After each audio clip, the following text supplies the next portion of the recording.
America's been telling you for years what you can eat, what you should say, and now how you should feel.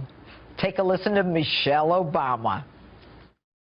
Yes, I do, because we feel the difference now. Yeah.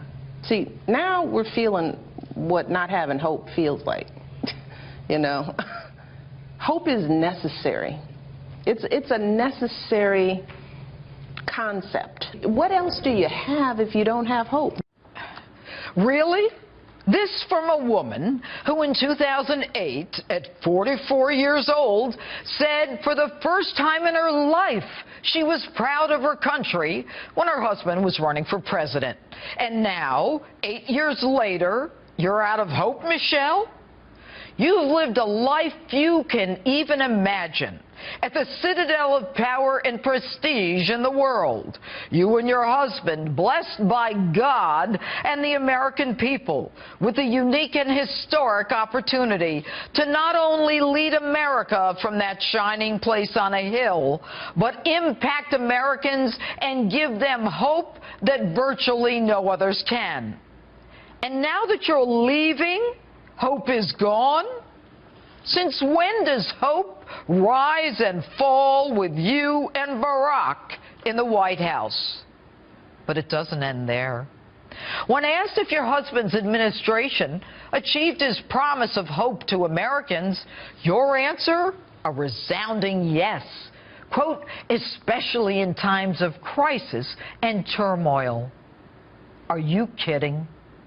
Did your husband give hope to the parents of James Foley or Stephen Sotloff, who was in custody for over a year while his family was told they could not negotiate because they'd be prosecuted before their sons' heads were chopped off?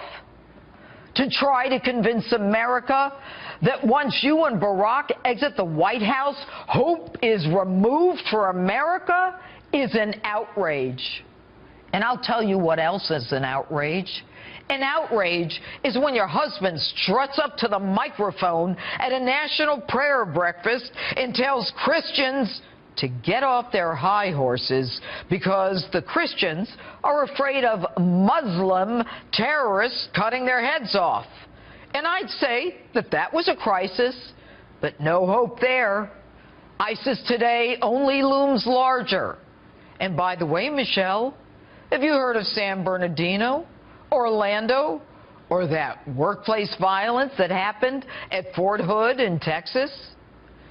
In times of crisis and turmoil, like the 13 hours those heroes were on a rooftop in Benghazi, your all-powerful husband never bothered to explain to us where he was and what he was doing that night.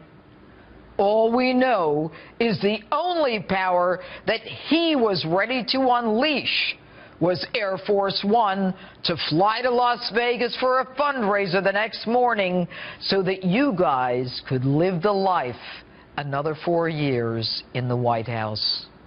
But I get it. For you, hope is gone. You and your family and friends won't be able to fly to another 46 countries with security and hair and makeup in tow.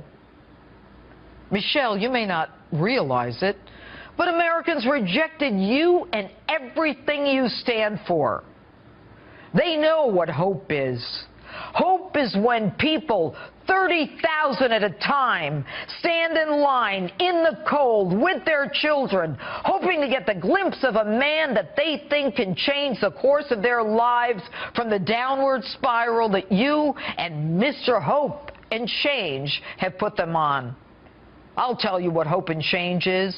Hope and change is when people show up 20,000 strong after an election, desperate to see the man who actually brought back jobs, almost 1,000, when your husband said it was impossible to bring them back at Carrier. And by the way, if you want to know what it really feels like to not have hope, just walk out of the White House.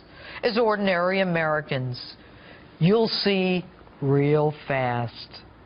Welcome to the America you created, the one with a racial divide, a disrespect of law enforcement and the military, illegals cruising our borders, draining our schools and social services, ISIS and refugees on the rise.